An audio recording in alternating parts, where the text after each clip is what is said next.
Olá pessoal, eu sou o professor Andy Carvalho, do curso de atendente de farmácia. Bom, hoje nós vamos abranger sobre um tema relacionado à aferição da pressão arterial. E eu sempre pergunto, o que é a pressão arterial? Bom, a pressão arterial é o fluxo de sangue que passa nas nossas artérias.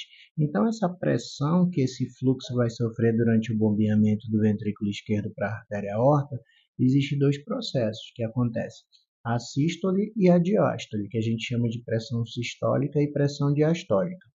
Então, essa pressão arterial que o sangue que ocasiona pelo nosso sangue, ela é regulada por três fatores importantes, que são o quê? O volume sanguíneo, a resistência periférica total e a frequência cardíaca.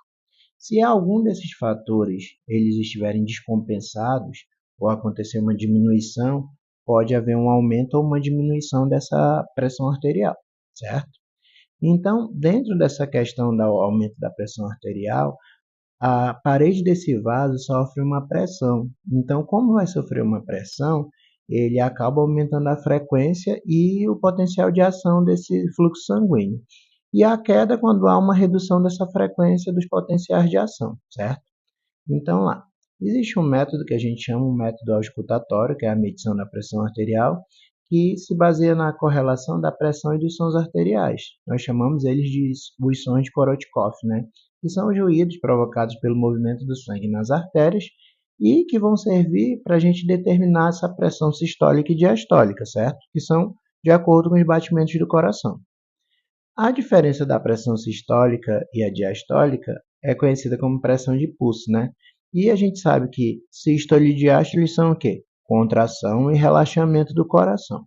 Quando a gente fala de pressão, o que seria o normal nessa pressão?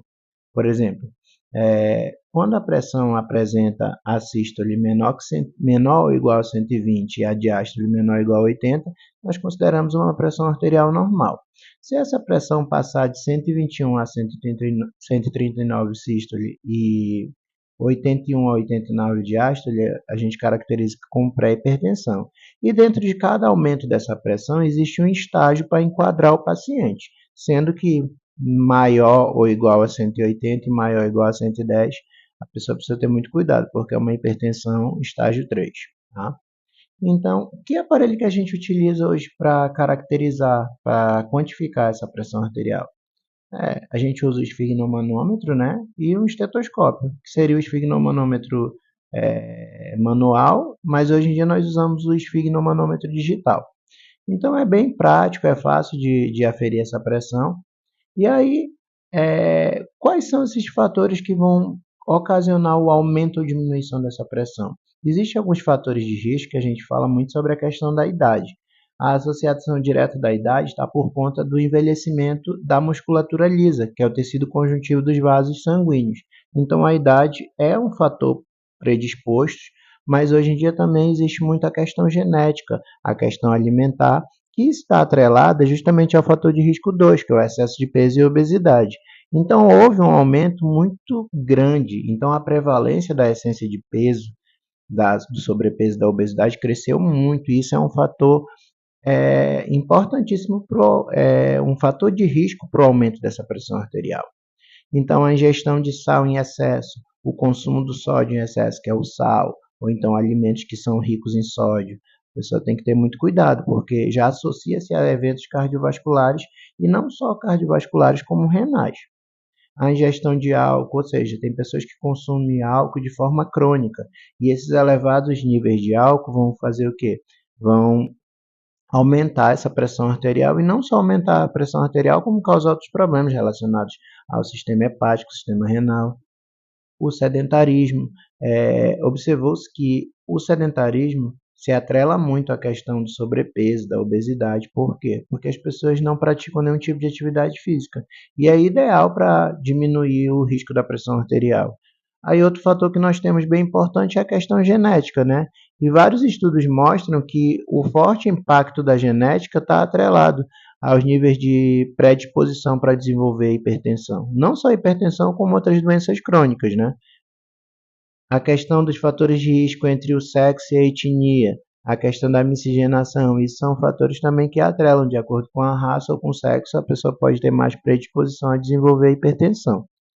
Os fatores socioeconômicos avaliam que as pessoas que têm um fator socioeconômico têm uma prevalência maior para o aumento desses problemas relacionados à pressão por conta de um nível de escolaridade, mas eu digo que é mais por falta de conhecimento, porque existem alimentos que às vezes são acessíveis, mas a pessoa desconhece, então a gente precisa atrelar mais a questão da saúde coletiva relacionada à informação, à alimentação mais adequada para esse paciente. E aí, que sintomas que podem causar a pressão arterial? Existem fatores referentes à hipertensão arterial essencial, que geralmente vem atrelado de uma cefaleia. A hipertensão arterial, que já é uma hipertensão mais acelerada, que tem uma evolução, ela já pode estar atrelada a causar sonolência, confusão mental, distúrbio visual, náusea, vômito. E existem outros fatores também atrelados à hipertensão secundária, que é o quê? O fenocromocitoma, que pode ser um tumor na sua glândula suprarrenal, o aldostenorismo primário, que são o quê? São perdas excessivas de alguns nutrientes, como o potássio, e o potássio está atrelado à questão da musculatura. Então a gente sabe que o sistema circulatório, existe o coração bombeando sangue para o corpo todo, mas também esse sangue ele precisa voltar, que justamente é controlado por nossas panturrilhas. Então a quantidade de potássio, de magnésio, de cálcio precisa estar em dias. Por quê? Porque essa perda excessiva do potássio, ela pode causar fraqueza muscular, pode causar poliúria, pode causar nictúria. Então é um problema atrelado à hipertensão. Outra coisa relacionada à hipertensão é a síndrome de Cushing, que é o quê? É o excesso de corticosteroides que são produzidos com ganho de peso, o aumento do hormônio do estresse. Então, a síndrome de Cushing ela tem um aumento excessivo de peso e de gordura, principalmente na região abdominal. Tá? Outros sintomas causados podem ser doenças renais crônicas, porque o hipertenso ele já tem decorrência de doença renal crônica. Então, a doença renal crônica também já está atrelada à causa específica por conta das substâncias tóxicas, que de repente uma dieta hipoproteica ou hiperproteica pode causar nesse paciente. Então, precisa avaliar muito o processo excretor de ureia, creatinina, o consumo de creatina, porque isso pode ter uma relevância na função do organismo. Algumas doenças da artéria aorta e da artéria renal podem causar essa rigidez vascular e pode ser um fator de doenças isquêmicas miocárdicas, a apneia obstrutiva do sono. Então, essa dificuldade do paciente respirar à noite também está atrelado ao aumento dessa pressão, tá? E aí, quando a gente fala do cuidado com o hipertenso, existe uma dieta específica para esse hipertenso que a gente precisa melhorar o que? O padrão alimentar dele. Então, a gente tem um padrão dietético chamado DASH, que é o quê?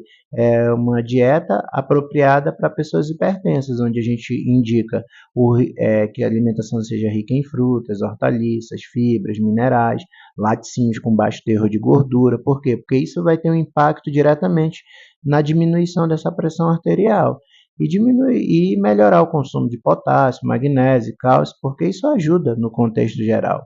Então, a redução do consumo de sódio, o elevado consumo de sódio, que é o sal, por alguns alimentos processados, ultraprocessados, podem levar ao sobrepeso, à obesidade e vai favorecer muito ao agravamento do quadro da hipertensão arterial, principalmente sistêmica, tá? A gente indica muito que a pessoa consuma ácidos graxos insaturados, que isso ajuda na redução da inflamação. E essa suplementação com ômega, a gente indica muito que essas doses sejam usadas até em idosos também, porque esses ácidos graxos são fontes de ácidos graxos monoinsaturados, que são azeite de oliva, abacate, oleaginosas, salmão, tanto o ômega 3, 6 e 9 são muito indicados para melhorar essa questão da pressão arterial. As fibras são importantíssimas para o funcionamento adequado do intestino, e a gente indica bastante as fibras solúveis e insolúveis, como o farelo de aveia, a casca das frutas, que é rica em pectina, as fibras insolúveis que estão presentes nos alimentos integrais, o consumo de grãos, o consumo de hortaliças, Umas indicações sobre a proteína de soja para as pessoas que gostam, né? O consumo das oleaginosas. Se for consumir laticínios, que sejam laticínios pobres em gordura, que sejam algo que melhore essa condição, então o ideal é você evitar alguns alimentos, principalmente os ricos em gordura. O alho, porque o alho tem uma ação metabólica que pode atuar tanto na coagulação, como pode melhorar o tempo do sangramento, e ele promove uma redução da pressão. O chá e o café, eles são ricos em polifenóis e eles têm propriedades vasoprotetoras.